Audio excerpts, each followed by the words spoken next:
Welcome to this episode on the Antichrist.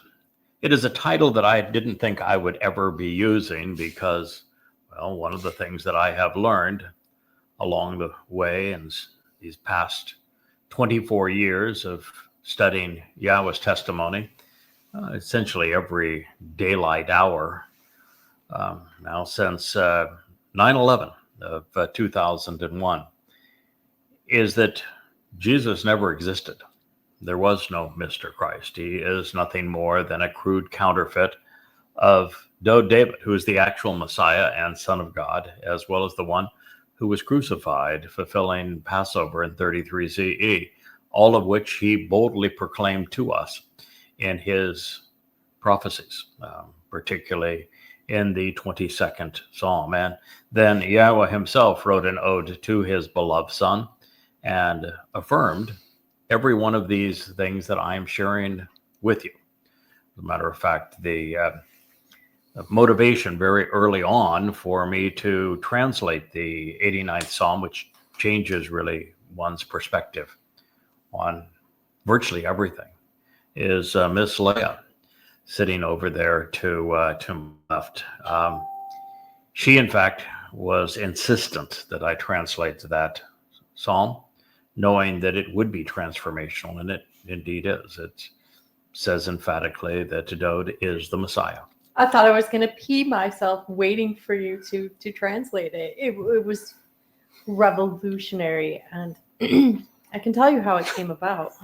That's a rare way to describe. I was so excited. Anxious anticipation, but okay. Yeah, I was about to pee myself. Mm-hmm. Uh-huh. Yeah, it was very exciting. Mm-hmm.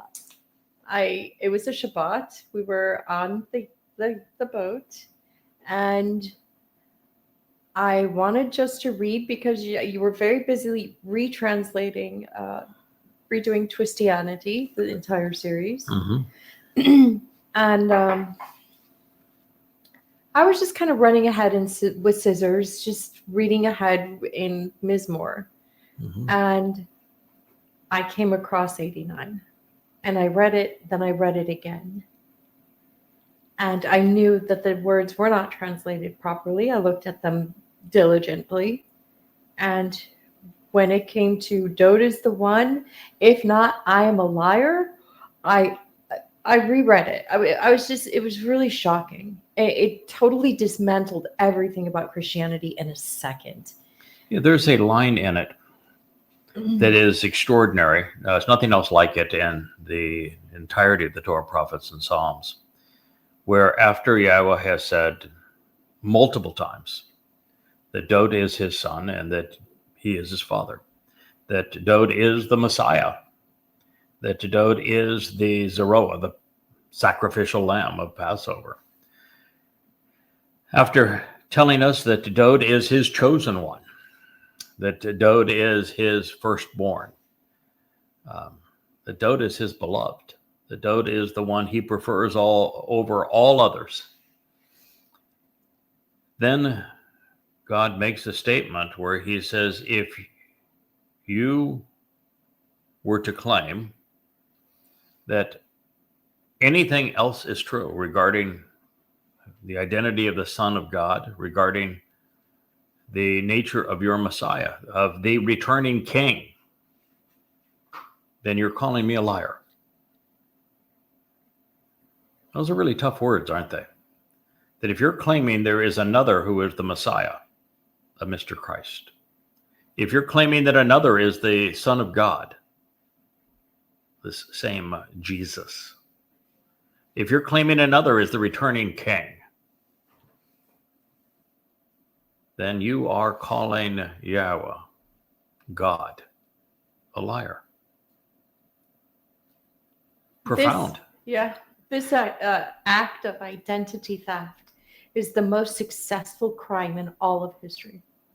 It is. There is no greater crime. And it is essential in a series on the Antichrist that we are emphatic in saying there was no Mr. Christ.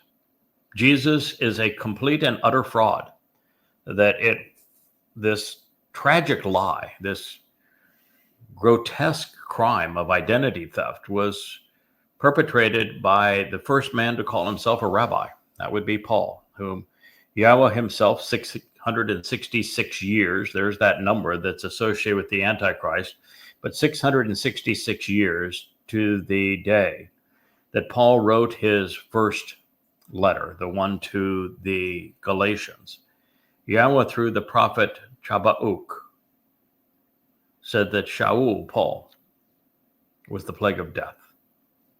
And then he identified him in every possible way to condemn him and to warn his people against this religion of Christianity that would be so devastating to Jews and be so harmful to them for so very long.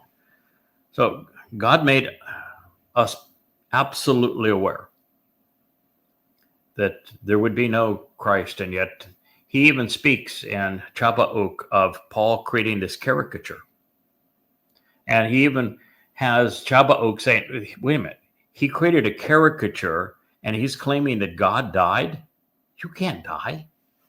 It mocks it mercilessly. And it's something in our other series in the Rainbow Studio that we will cover that proves emphatically that God despises Christianity.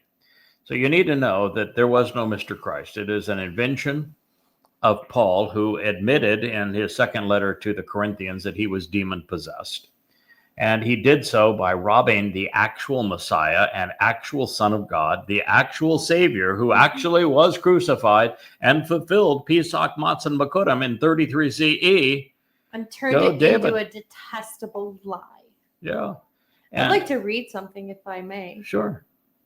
This is from the people who took over that religion and made it their own. That would be the Roman Catholic Church. Pope Leo X. It has served us well, this myth of Christ.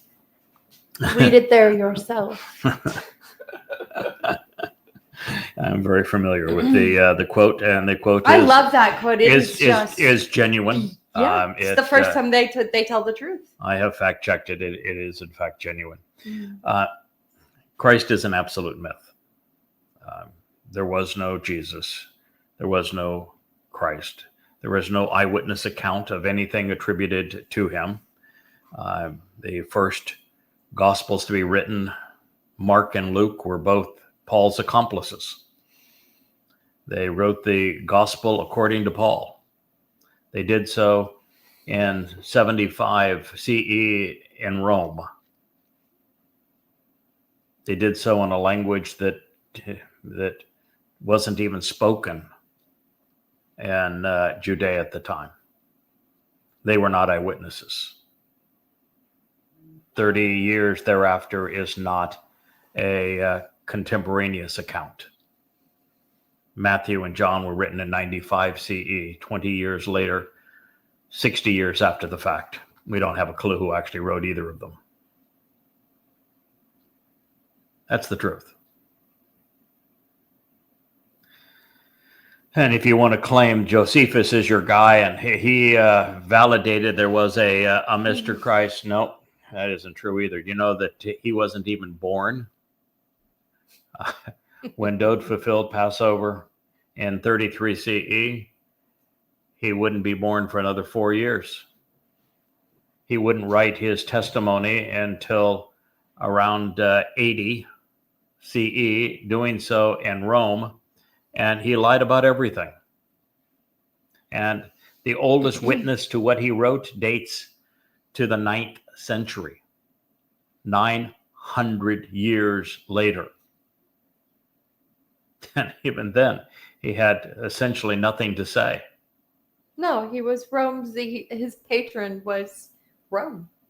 Well, absolutely. He was a traitor. And his main story, which is the story of Masada, turned out to be a complete lie.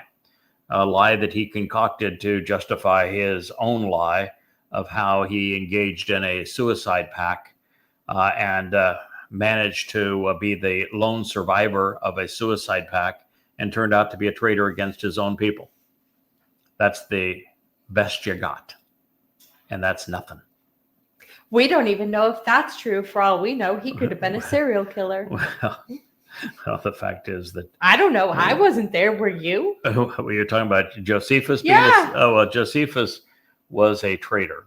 That is for certain. Surely. And it is likely that Josephus never wrote the line, because the only archive of his letters that was even 200, 300 years contemporaneous with what he would have written was kept by none other than Eusebius. Mhm. And Eusebius is the man who is most responsible for augmenting the text of the Christian New Testament, particularly in its Gospels, to create the illusion of a Christ. Without Eusebius, he doesn't exist as a Christ.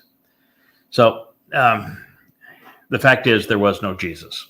There was no Christ, the actual person who fulfilled Passover as the Messiah and Son of God, was not God at that time. He will become equivalent to God in due time. But at that time, he was just a human soul, Dodes, in his second of three lives, put in a body for the express purpose of having that body sacrificed as the Passover lamb, per Dode's own prophetic testimony 1,000 years in advance. He arrived exactly at the time he said, to fulfill Chag Matzah when he said. And we're reading Daniel, which is in the 9th chapter. It is Dode as Gabriel that tells us exactly when he is going to arrive to do these very things. And it's all laid out for us. Now, I did say that Dode was not God. He was just a man, an extraordinary man, God's beloved son, when he fulfilled Passover per his own prophetic testimony in 33 CE, but that he will return akin to God. It says in two places, once is the 89th Mizmor towards its conclusion, that Dode will return as brilliant as the sun.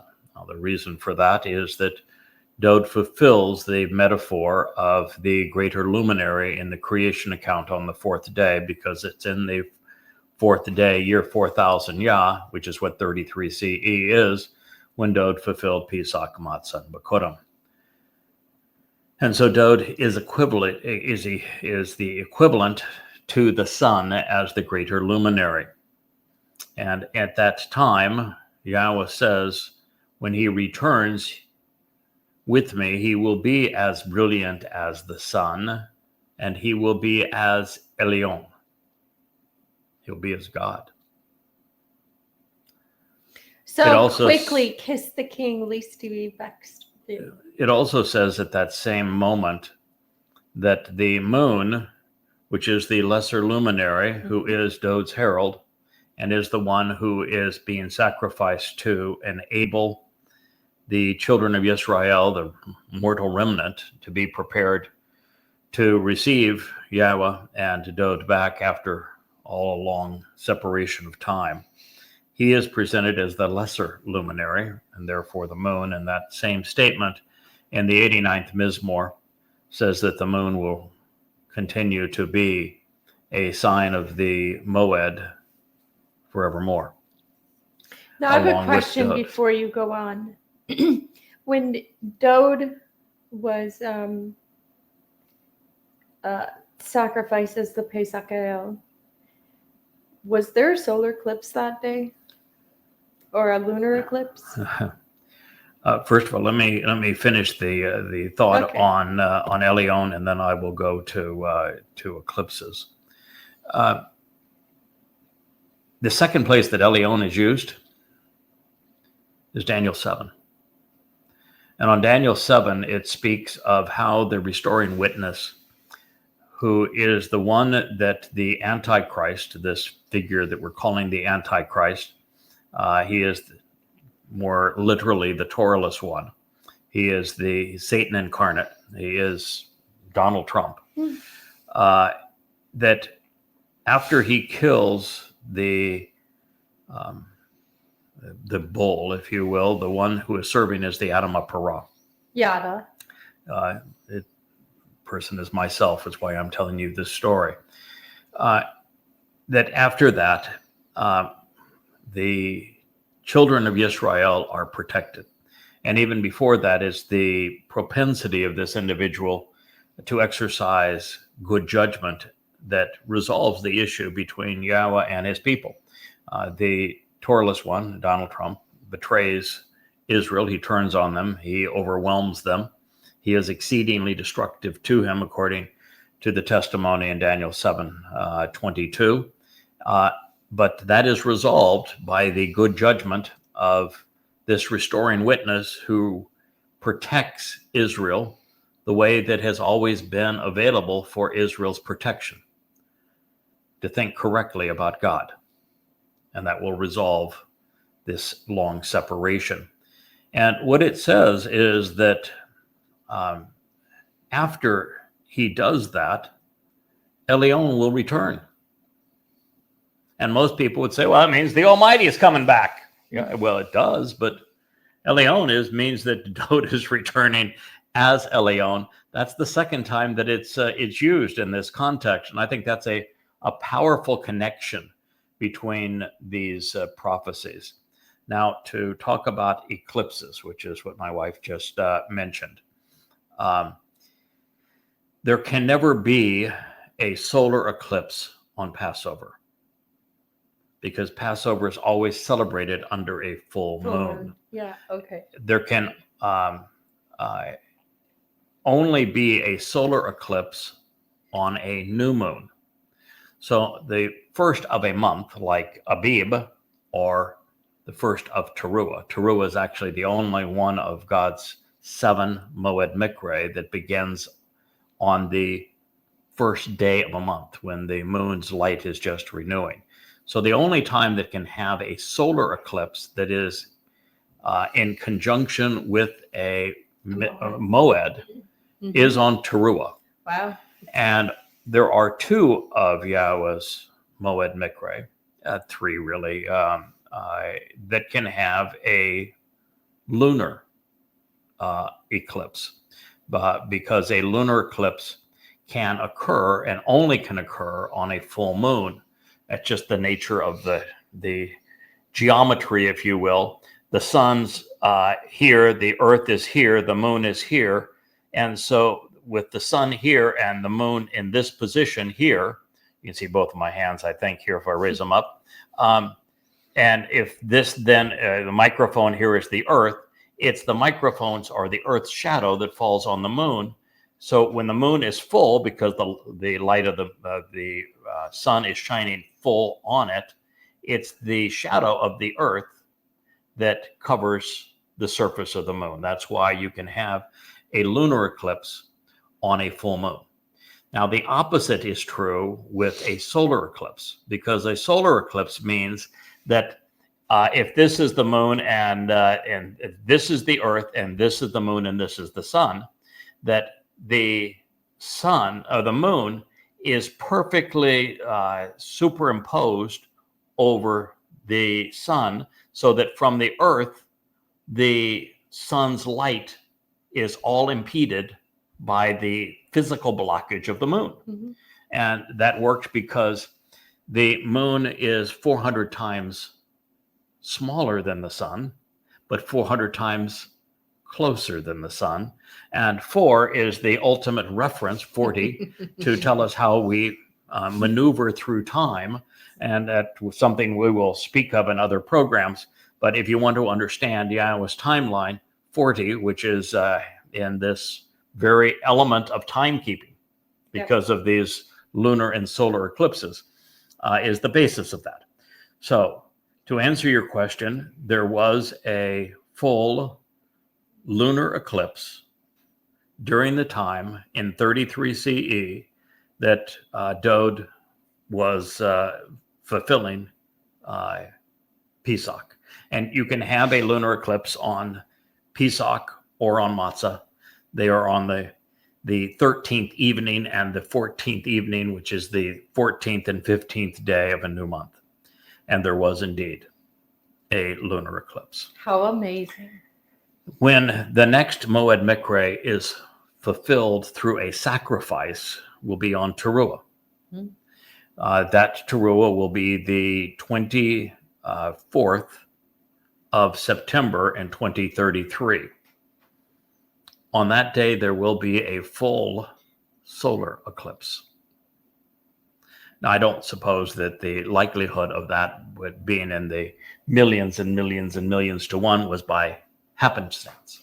Yeah, Also, when we move into Sukkah, which is the other time there can be a lunar eclipse, because it's the 15th, starts on the 14th night. The lunar cycle is 29 days. So between 14 and 15 is when you can have a lunar eclipse. We're going to begin camping out with Yahweh in our return to Eden with one of the great celestial shows. It's probably my second favorite. I happen to like solar eclipses more than anything else. If you've never been to a full solar eclipse, I have. Yeah. It is one of the most amazing experiences. And that experience is something we're all going to enjoy. Maybe me not as much as everybody else, but during the sacrifice of the Adamah Parah, called the red heifer, on that day, there's going to be a full solar eclipse. I'm hoping that I'm still around to enjoy it. One way or another, I guess I will be. But I'm scheduled on the menu that day. But what you do find is that solar and lunar eclipses do demark important days. For example, in this last year, year 6000 which is 33 CE, there will also be a solar eclipse on Abib 1st. And there'll be a full lunar eclipse on Passover.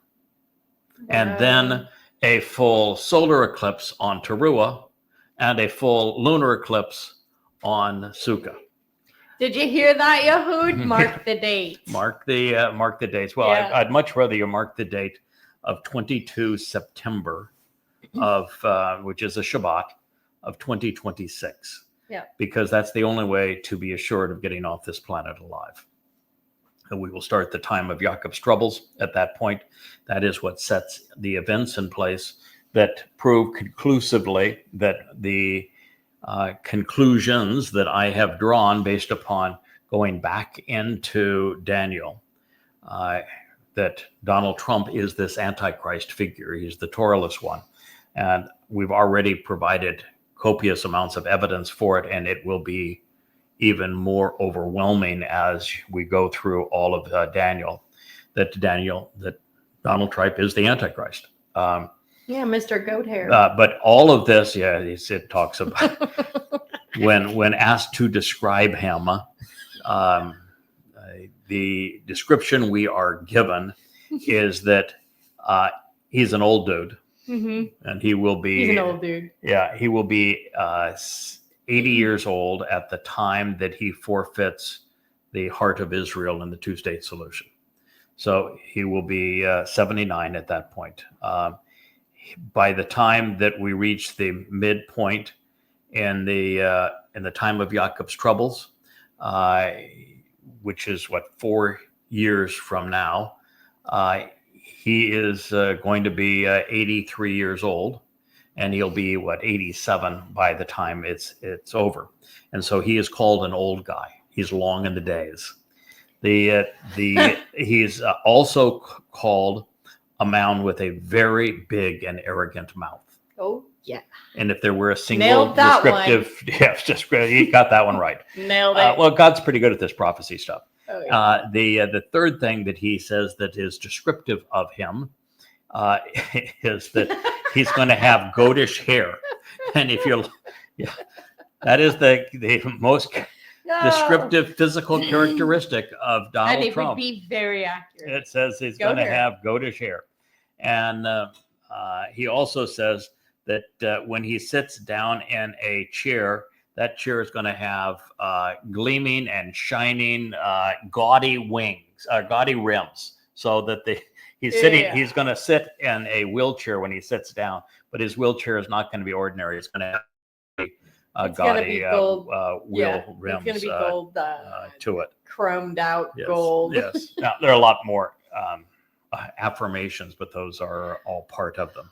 All right. So it's important to know that we're using the term Antichrist because it's the term known in society. It's going to draw your attention to what we're saying here. But you need to know there was no Christ. But in the sense of being anti-Messiah, he's going to be an exemplar of being anti-Messiah. Paul was the ultimate. And being an anti-Messianic figure, he robbed the real Messiah to create a fake one.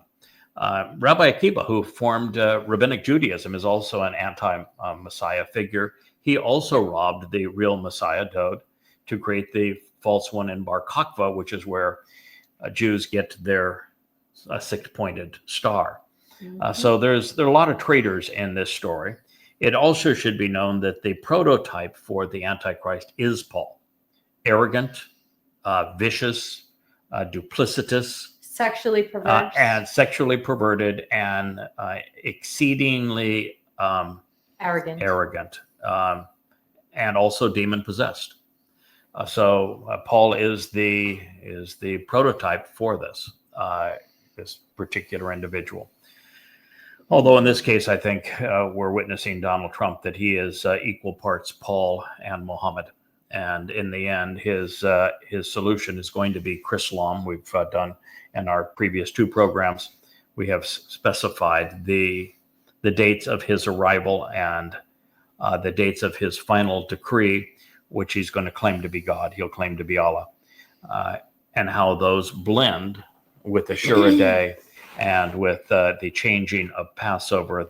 They blend the religions of Judaism, Christianity, and Islam together for him to be worshipped as a god.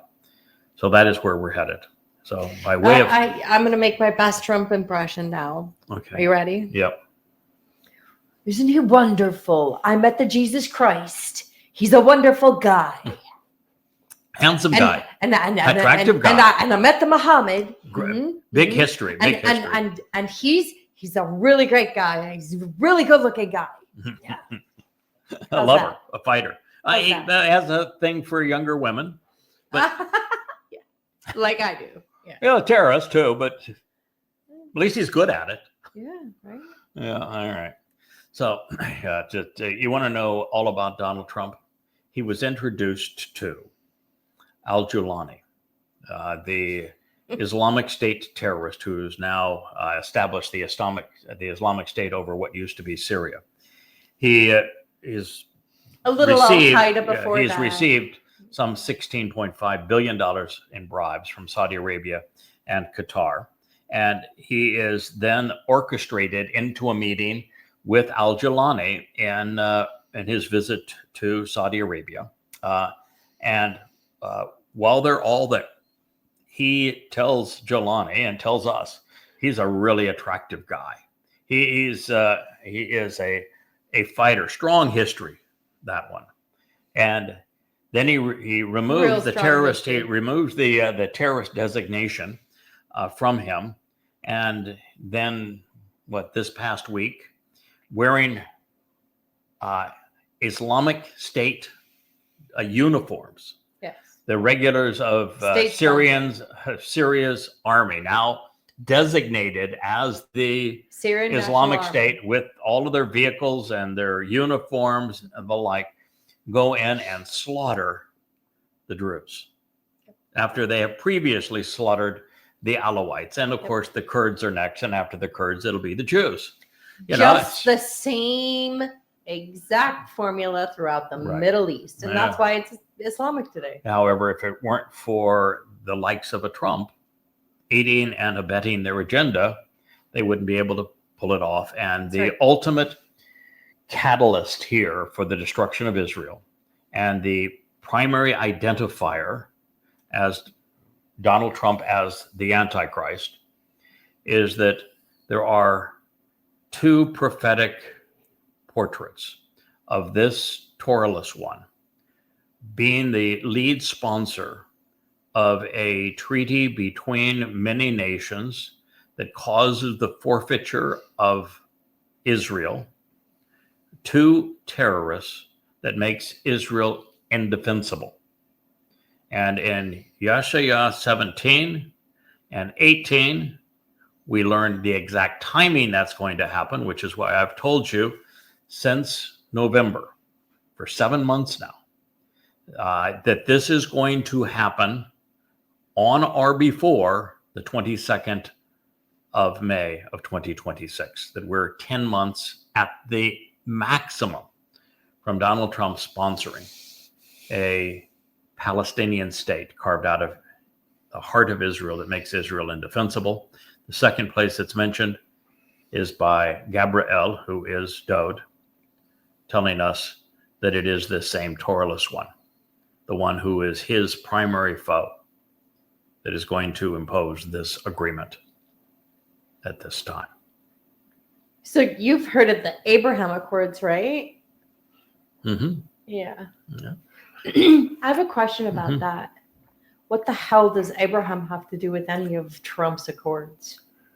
Well, Absolutely no, nothing. the reason for calling it the Abraham Accords is because the religions of Christianity, Judaism, and Islam all claim that they are Abrahamic religions. Now, the fact is that Abraham didn't have a religion, and that the stories that Paul wrote about Abraham were absolutely untrue. They were completely inconsistent with what God said. In fact, it's what Paul wrote about Abraham that was the first clue that, wow, he's not just a false prophet. He is the Absolute epitome of what liar. we would call the Antichrist, because he claims that the covenant that was formed in the Torah at Mount Sinai was with Hagar and with Ishmael, and therefore it enslaved. Well, read the account. The covenant, Yahweh specifically rejected Ishmael, said absolutely not on Ishmael, and sent Ishmael and Hagar Packing. gone. And he then said of Ishmael's descendants, they will be wild asses of men. Their hand will be against their brother's hand will be raised against them, and they will live in hostility with the whole world. Did you witness that in Syria? When Yahweh gives a prophecy, he's really good at it. Ishmael is, in fact, the forefather of Islam and Muslims. So Paul wrote the opposite of what's true. You can't reconcile that. In fact, they never used to call them Muslims. Muslim men, at first what they called it was Ismailism. Well, there is some reference to that, but that's not consistent with the Quran or the Hadith. All right, so we know that Paul was absolutely a false prophet. Now, as it relates to the Quran, because they said all three religions claim Abraham, the fact is that the Quran has references to Abraham and the stories about him for a singular reason. Rabbis sold Muhammad Talmud readings. Ooh. If it were not for rabbis selling Muhammad Talmud readings, there would be no Quran. There would be no Islam. 1948 would not have occurred. As a matter of fact, let me go back a little further. The Holocaust would not have occurred. Hitler's plan was to exile Jews after robbing them. It was Histani, the Grand Mufti of Jerusalem, who met with Hitler in 1941, that convinced Hitler that he should not exile Jews, he should exterminate them instead. And the final solution was concocted immediately thereafter. If it was not for Islam, there would have been no Holocaust. If not for Islam, there is no 1948 war. If not for Islam, there would not have been the 6-Day War in 1967. There would have been no Yom Kippur War in 1973 if it were not for Islam. There would have been no PLO intifadas if it were not for Islam. There would have been no Lebanese war without Islam. There would not have been the Al-Aqsa flood on 10/7 without Islam. Rabbis made Islam possible. Why don't you hold them accountable, Israel?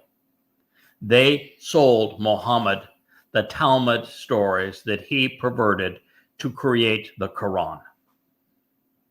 And so the reason that Islam claims to be Abrahamic is because of what the disgusting rabbis did in Yathrib. And of course, when you sell things to a psychopath that has trouble paying his bills, and then you mock him for twisting these stories and claiming that they came from Allah, what do you think a psychopath did? He annihilated the Jews of Arabia. He raped their women. He sold the children into slavery, and he beheaded the men. He did exactly what Muslims did at Kabar, for example, that happened on 10/7. And yet you're not smart enough, Israel, to know that 10/7 was nothing more than a reenactment of what Muhammad did at Kabar, and you blamed Hamas rather than Islam. And rather than holding your rabbis accountable, you gave them a free pass. No reason for you to fight this foe that you created. No, we're going to pay you bribes to be parasites. Thank you, Netanyahu. Nicely done, Israel. You should be so proud of the way you behaved. So that is why those two religions consider themselves Abrahamic. That's why they're called the Abraham Accords. Okay, so wait, let me get this right. The rabbis sold Talmud stories that got Jews in Arabia genocided. Mm-hmm.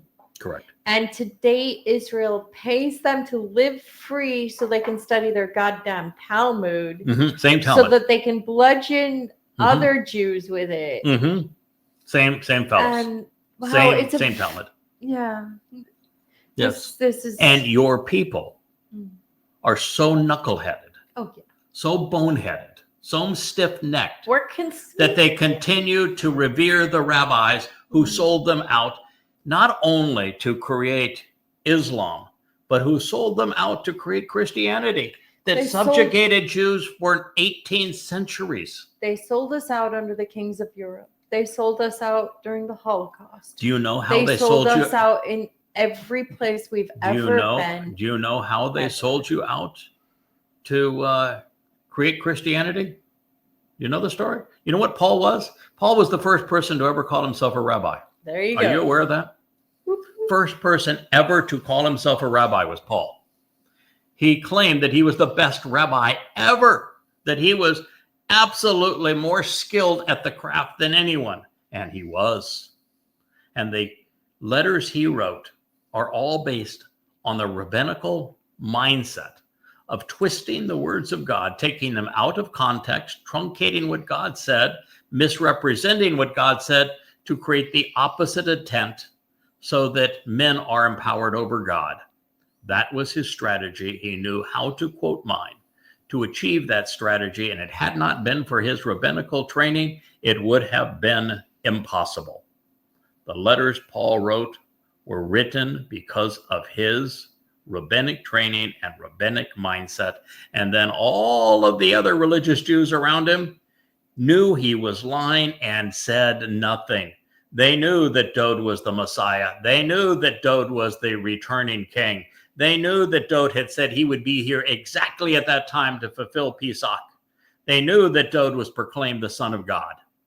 They knew it all. They knew all of these prophecies, and they allowed Paul to get by perpetrating this fraud right under their noses because they simply didn't want to admit that Yahweh and Dowd told the truth, and that it was with a relationship with Yahweh through Dowd that we are saved, because they'd rather make a buck than save the souls of Jews. They sold you out. And then Rabbi Akiba has the audacity to perpetrate a false Messiah in 133 CE. He knew it was damn close to year 4000 Yah. He knew that you missed it in 33. So he covered it up with a false Messiah. And that false Messiah got Hadrian to come to Israel. He's the one that created this myth that you're dying under now, that of a Palestinian state. He's the one that caused the diaspora that led to the Holocaust. You can blame all of that on Rabbi Akiba, and he is the father of Rabbinic Judaism. Where's your head, Jews? How come I know all of this? And it's so readily available, and that I have written about all of this to you in the 10 volumes of Twistianity and goddamn religion. I've shared it all with you, proven all of it, offered it to you freely. And yet you're going to wallow in Judaism and write about Hashem and G-D and share all manner of myths. Pretend that Christians are your friend when they demonized you because they blamed you for killing their pretend God. It was all for nothing, kids. All for nothing. And we won't even go into how many Jews died under Islamic rule. It was all for nothing. So here we are. None of our grandparents. So what are the odds based upon the prior practice where Jews were so annoying that Moshe gave up on you? He told God, why don't you just kill me because these people are impossible. Yahweh gave up on you because you told him to shut up, go away. You never wanted to see him or hear from him again. Dode gave away because you rebelled against him. Tried to kill him. What are you going to do? Going to shoo me away too? I don't shoo so easy. You think you might want to change and listen? I mean, maybe. What do you got to lose? How's it worked out for you so far? Taking this other approach. All right, so here we are. We're discovering what Daniel said. We have a pretty nice foundation here so that you're prepared at least to process what we have to share with you. This next statement begins with a word that is not thrown in by happenstance. This is the first word that I translated 24 years ago. It is Asher. And it is the word that led to all of these books behind me and 35 volumes of 25,000 pages of translations and analysis, all based on this first word, Asher. And it was in 2 Samuel 7, my all-time favorite prophecy, a prophecy pertaining to my king, your king, the king, Dode, from Yahweh, your God, my God, the God. And that's when I first translated Asher, first word. And then we find that when Dode, our king, as a prophet, began to write lyrics for his songs, the first word of the first song that Dode wrote is Asher. And he wrote it in first person and by ascribing the pronoun ani to it. So it became Asheri, which means blessed and delighted by benefiting from me. Thrilled, enjoying every moment while being led to the benefits of the relationship with me. From Asher to receive the benefits of the relationship and ani, me. First word in Dode's first psalm, first word that I translated, the next word in Daniel. And it is, by the way, Dode, who as Gabriel is providing these particular insights in the 12th chapter of Daniel. He is the prophet here, and they are being explained and interpreted by Dode's best friend, by Dode's herald, by the lesser luminary, the moon, to the greater luminary, the sun. Makael. Makael means the one who is right about God. So, Asheri is a really, really beautiful word for this, particularly because as Yahud, we've been told a lot of things. We've been told that Bar Kokhba was the guy, Muhammad was the guy, Jesus Christ was the guy. We don't know our own story. Guy, your own guy. Our own story, our own God. We took his name, but we actually hate his name. I'm talking about your own guy. Your own guy is Dode. I know. You don't even know his name. You call him David. There's no V in Hebrew. So here's the thing. Yes, to realize through the herald properly who is the guy, Dode. we discover it is the most beloved of all people in the Torah. Yes, he's called beloved. Has so much real estate. The heart of the Torah. He's year 3000. He is the heart of the Torah. And Yahweh had promised a lamp at the feet of him and he's the greater luminary. Yes. Now, Dode happens to be in the heart of the Torah in the sense that we use Torah as God used Torah, which isn't just the books that were scribed and spoken by Moshe, but Torah means teaching and guidance. It's the whole thing. And so Torah permeates all of the prophets, just as the Torah is a prophetic book. So Torah and prophets are one integrated. Well, the only people whole. who ever cut them up are the religious anyway. Yeah, they're just one the integrated classifications whole. So long as you know Torah which ones belong and which ones don't belong. Yeah. Esther, for example, Job, Jonah, Ezekiel, Song of Solomon, Ecclesiastes. They don't belong. Enoch, they do not belong. They're not prophetic. But once you know which ones do belong, you can put together a unified text and a unified story. So this is Dode saying that blessed and delighted by benefiting from me, Asheri. The reason he's able to make that statement is that in his second to three lives, which would be 600 years from this moment, he fulfilled Pesach, Matzah, and Bekurim.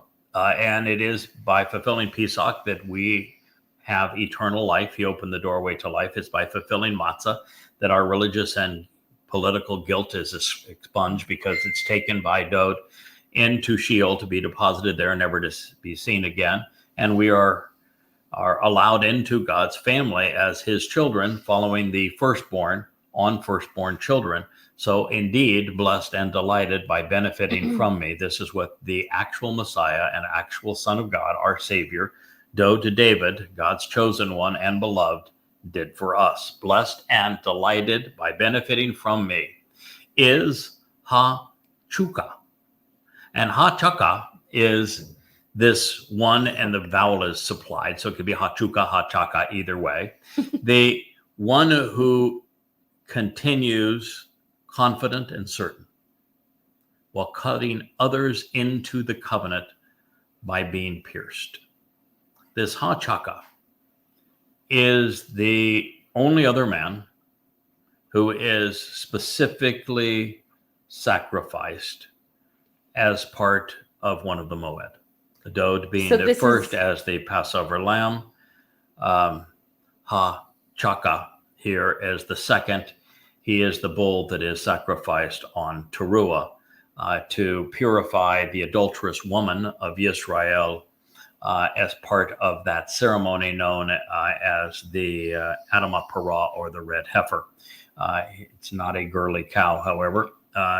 Parah means the productive one. A bull who is productive is a Parah, and Adamah means bloody red. So it is a bloody red productive bull because he is slaughtered by the Antichrist at this time.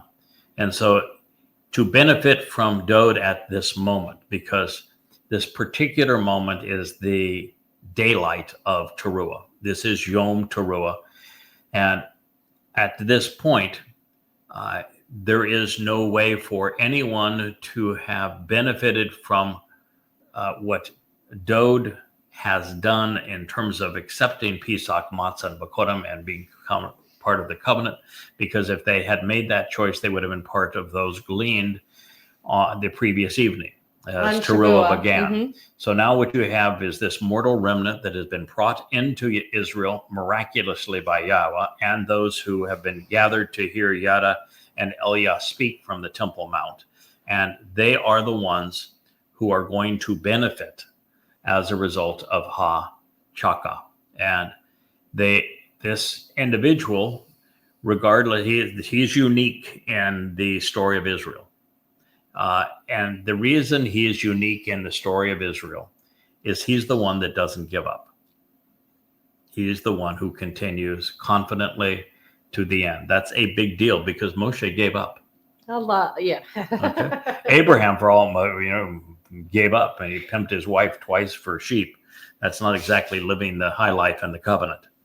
And so the story is they gave up, and Dode, our king, gave up after the Absalom rebellion. I think they wore him thin. It was just too much. Opposing the demon-possessed Saul, and then the Absalom rebellion, where people rose up against him, was just too much. And so that's why this fellow is a bull. Bulls don't typically back down. You got to kill the bull if you don't want that bull charging ahead and protecting what belongs to him. And so Hachaka is the one who continues confident and certain. And he is the one who cuts them into the covenant at this time.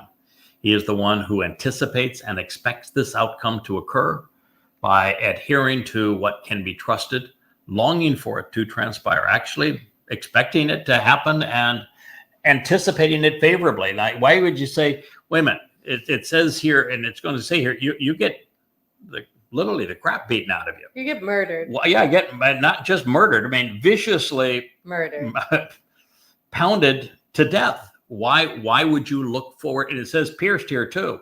Why would you want that? You want it for two reasons.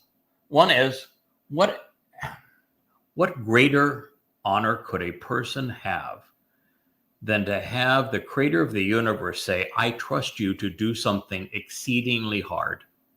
I'm going to trust you to remaining confident and being certain while cutting others into this covenant, and doing so for 32 years with virtually everyone attacking you from one side on another, and realizing that you will have prevailed when no one else previously has, because my people are so obnoxious and the Goyim are so wrong that it is a distinction to God say, I have the confidence you're going to do this. And then God saying, I have the confidence in you that you're going to willingly lay down your life for my people.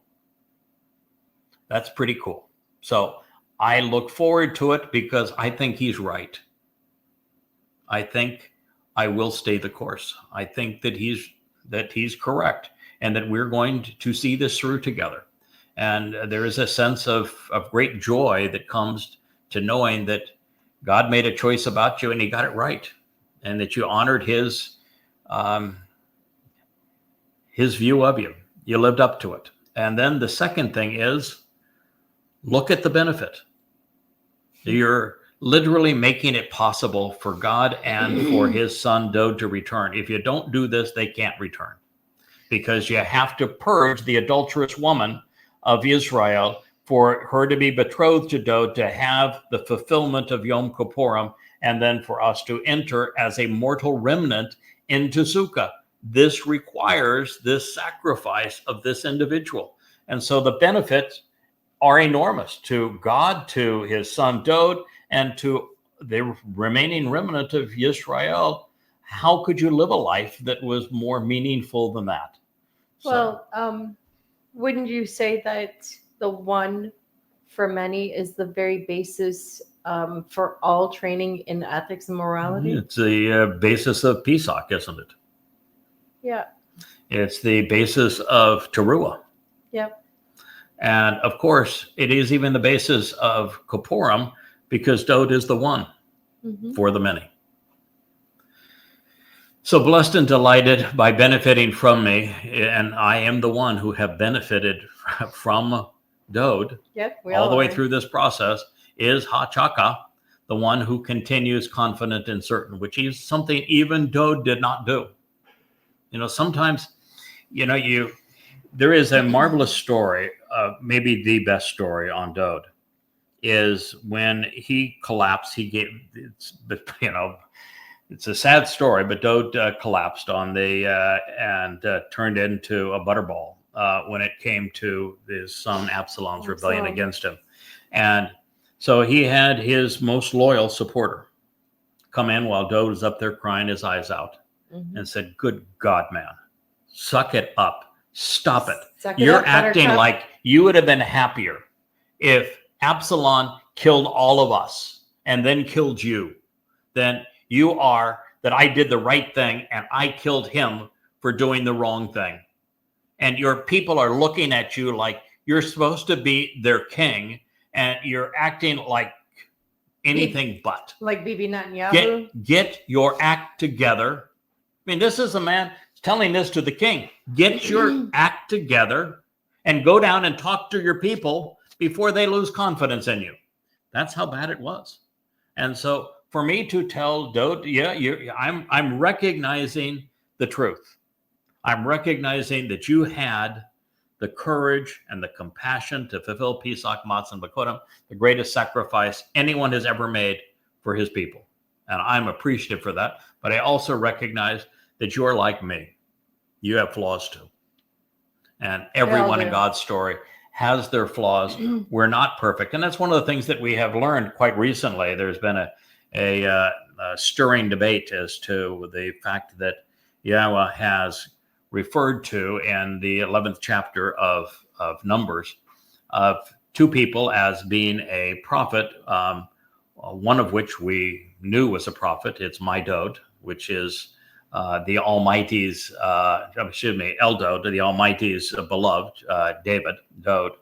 And the other is Dode, which is this individual who supports Dode, who is a Goy, comes from the sea, associated with life-giving waters, which is the event that's being described here, and serves as the right hand of Dode. This is Mikael here. It is Dode's Bashar Herald. It is the same individual that is listed here as Chaka. And so wherever you turn, it is this individual and Dode are both called prophets. And they are filled with the Spirit to convey the word of God. And then there's, and it's maybe largely because of my misinterpretation of Devarim 18, where I translated correctly, but I deduced a conclusion that says, well, as a prophet, you have to be right in everything you say. Well, that turns out to be an incorrect interpretation of what was said there. It's actually, to be a prophet, you cannot speak in the name of other gods. So no Jesus, no Allah, no Hashem.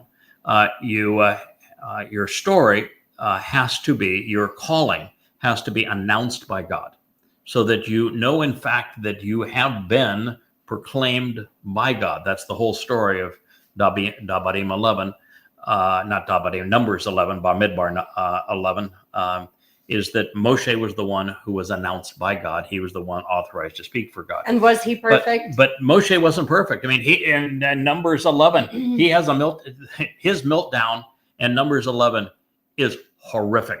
What he says in Numbers 11 is abysmal. He is not just wrong, he's off the charts wrong. What Dode, as a prophet, said when dealing with the Absalom revolt isn't just wrong, it was dead wrong. And yet he's a prophet. So this idea that a prophet has to be, that everything a prophet concludes is correct is not the case. What's the case is that if you're speaking for God, not only do you know it, but God has made it evidently clear that you are speaking for him.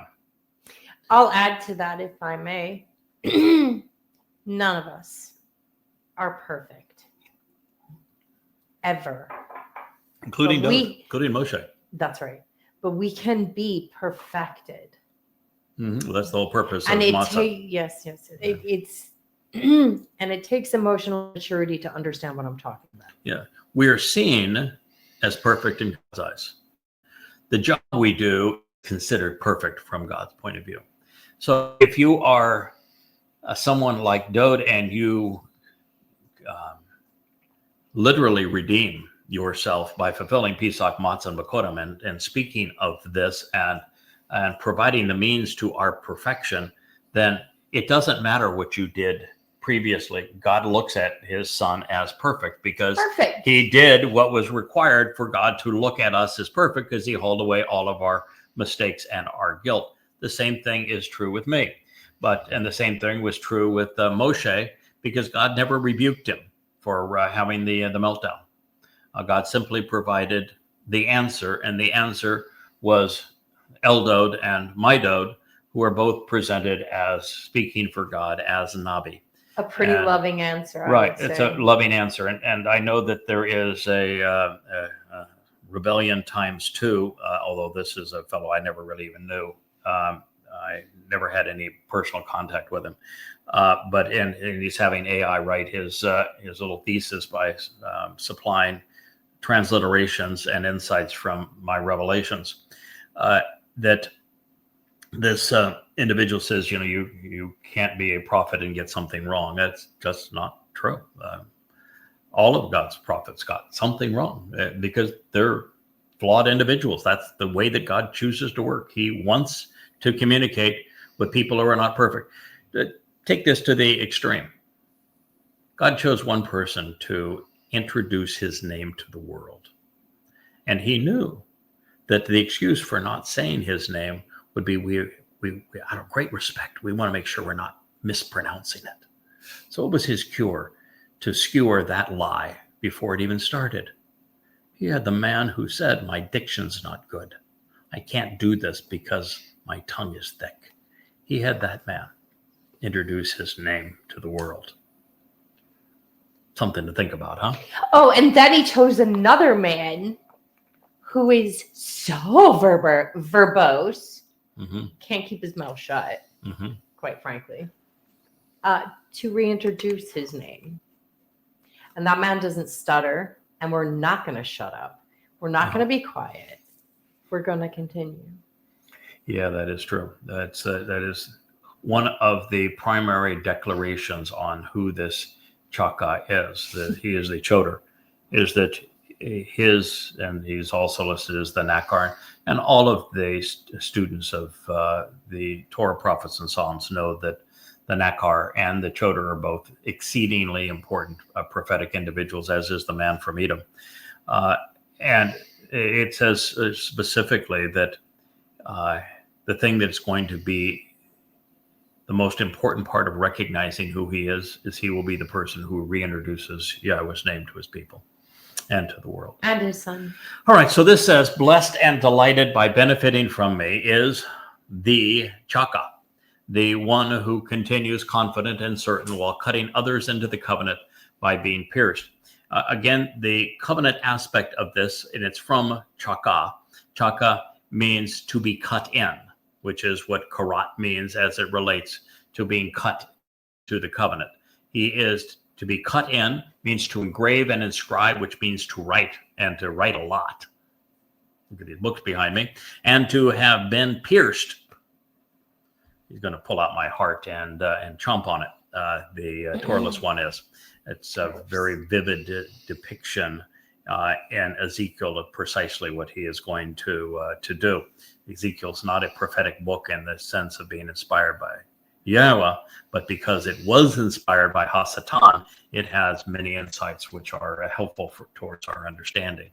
So this is what it means. And it says, as he remains in close contact for the arrival, even as being tormented and afflicted, violently stricken, naga, he reaches the point of being beaten upon 1,335 days. Now, in the previous statement, we had a timeline of 1,290 days. So this is 45 days longer. And so with the 1,290 days, we were able to deduce from the fact that we know that everything in that prophecy spoke as at the conclusion of the time that the children of Israel were scattered, and that the conclusion of the end of the time of Israel's troubles, and the time that Israel's mortal remnant are purged of their guilt. All of those things happen on the Shabbat, the Saturday of Teruah in 2033, which is the 24th of September. That's when that full solar eclipse occurs. And so we worked backwards 1,290 days, and we came to the Friday, the 15th of March of that year is when the declaration will be made regarding the Antichrist claiming that he's God. And do you know how many Google entries are for that specific prophecy in Daniel? How many? Over a few million. And this is not one of them are right. And this is the first explanation of it. Yeah. And 2,600 years. Mm-hmm. Now, the two witnesses are the ones who were described relative to the Moedim, and Chatzir. They're the ones who will be here through 3 full cycles and 1 half cycle of Moedim, concluding at the same date. The concluding date is when Israel, the remnant of Israel, is purged, when the scattered have all been returned for that purging, and the time of Jacob's troubles comes to an end, which is Towrahless, the 24th of September of 2033, year 6000 Yah. And so if you go back 3.5 Moedim cycles, they arrive on the day of, not the evening of, Pesach, of Passover, which is April 18th of that year. And so they get to have Pesach dinner with Dad in heaven and with Dode. And then they come on the 18th of April, which is Passover. And then they will arrive then 33 days after the Antichrist makes his declaration that he is God. Yes. That's the hell that they're being introduced into. And then this act, which is the speaking of the this individuals, who is the Adam of Parah, him being beaten to death, tormented, afflicted, violently stricken, being pierced. From that time, which is also this same date, this is the fulfillment of Towrahless in 2033, it says that the entire time that we will have had to endure the one that is striking and beating him to death is 1,335 days, which means that while the Antichrist, Donald Trump, announces his religious status on the 15th, this Friday, the 15th of April, he is going to arrive to establish his political status as supreme ruler, dictator of the world, der Führer, if you will, 45 days prior to that, which is the end of Ramadan, and which is a January 29th of 2030. And isn't it so interesting? The president of Brazil claimed that America voted in the emperor of the world, or that Trump has acted as a god, as they have no King's Day protests, that he has dispensed with the Senate and Congress and even with the courts, and is ruling strictly by executive order. Yeah. And that his handlers are on every occasion presenting him in a deified fashion. And so we're witnessing this, and we're witnessing how politically a group of people can swoon to a madman. I mean, a man complete psychopath, who's a sexual pervert and complete psychopath and a total liar, a complete fraud, and yet they're swooning over him. And in Israel, he is the beloved, the next Cyrus figure. He is the highest personality ranking in Israel, the next Cyrus, a Messiah for the people, and he is the one who is betraying them. That shows you how easy Jews have been to mislead all of this time. And the one person who is standing in that way, who's saying, don't do that, don't become susceptible. He is going to pronounce an Islamic State carved out of Israel. It will occur in the next 10 months. The meeting for it is just a week away. Now, it would have already occurred, but for the 12-day war postponed it. and it is MBS who owns Donald Trump that will Lock, be stock, and barrel. the lead in all of this. So, returning to what we just read, I have shared this with you before, but I smile inside knowing that the first phase of my journey with Yahweh will conclude where it began with Asher. This is the word that was errantly translated in every English Bible that I consulted some 24 years ago when trying to make sense of the prophecy in 2 Samuel 7. And as a result, Asher was the first word I attempted to translate from the Hebrew text. And now on the cusp of the Shavuot harvest, it affirms that on the way to Yah, I have been accompanied by my beloved brother, our Messiah, King Daud. There's your bromance. And a man who has developed a bromance with the Daud and a love affair with words.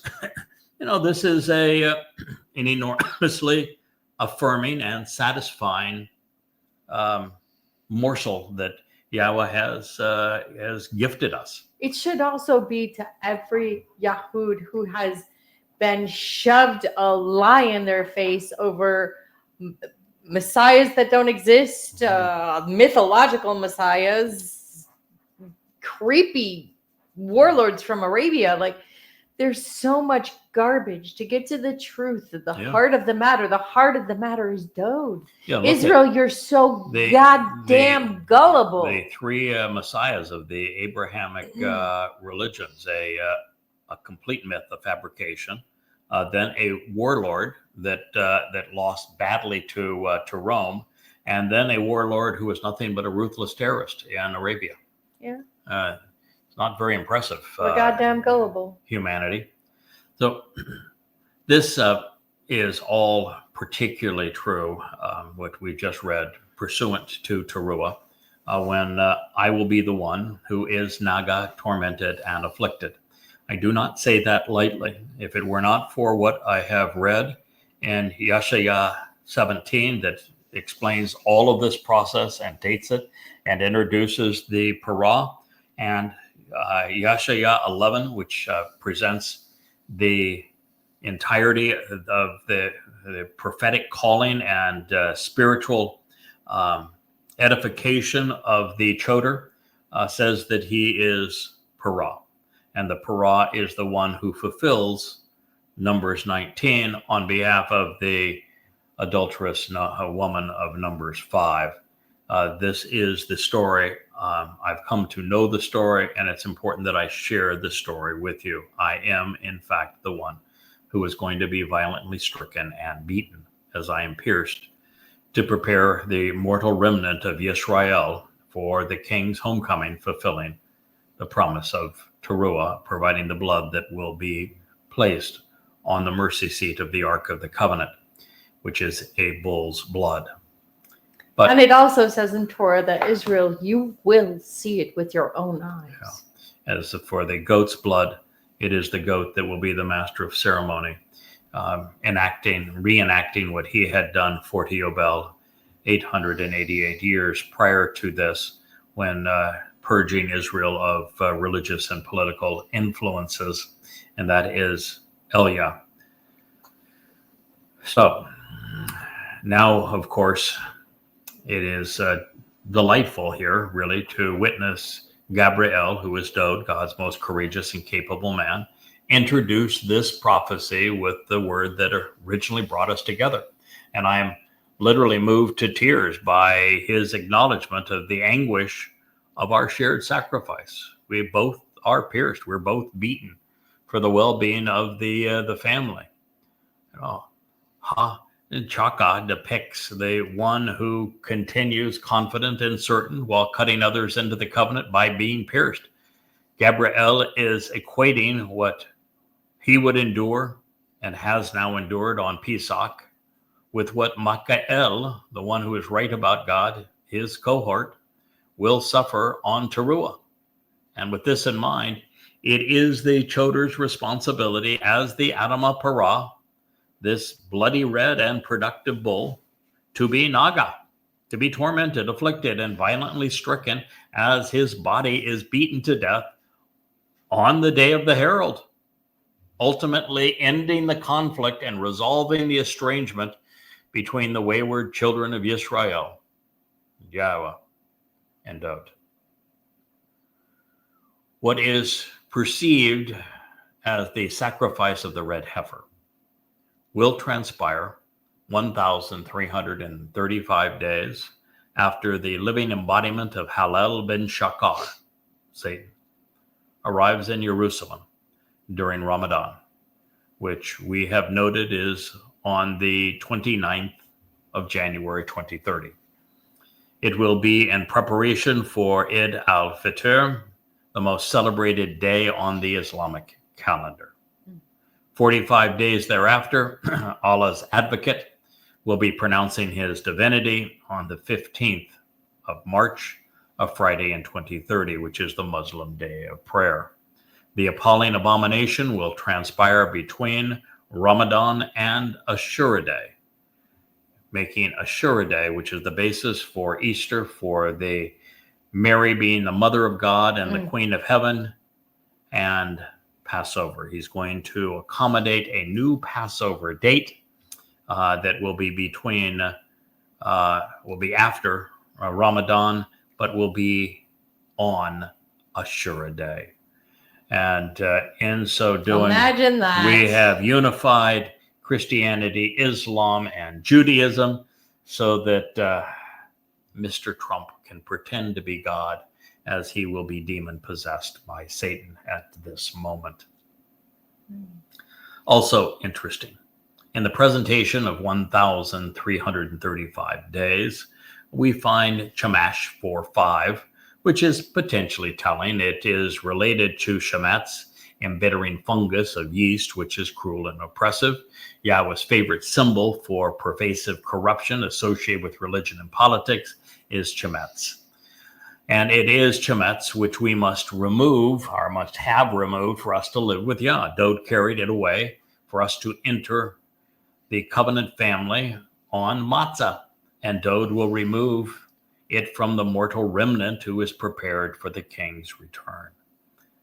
Now, for God's covenant family, the days following the Towrahless sacrifice will be, well, the best of times.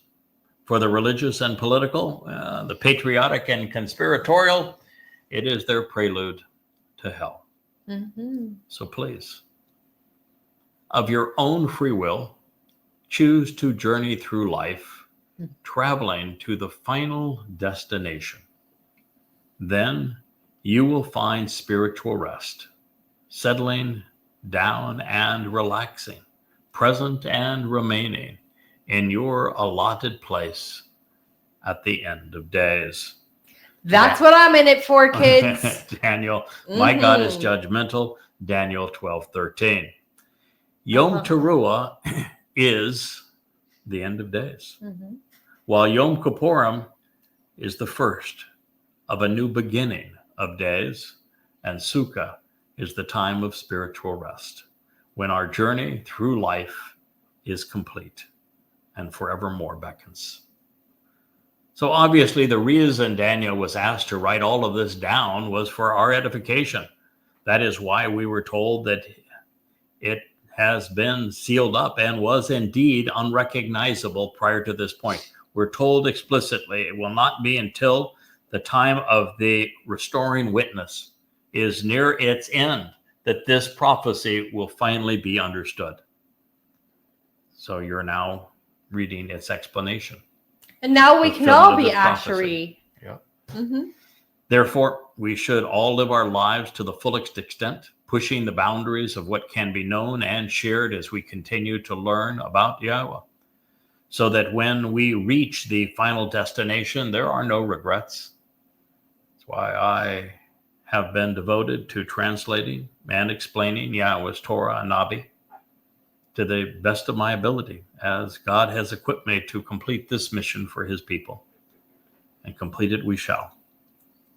There are many now at my side working and walking with purpose, fulfilling their roles in Yahweh's family, and for the benefit of Goyim and Yisrael.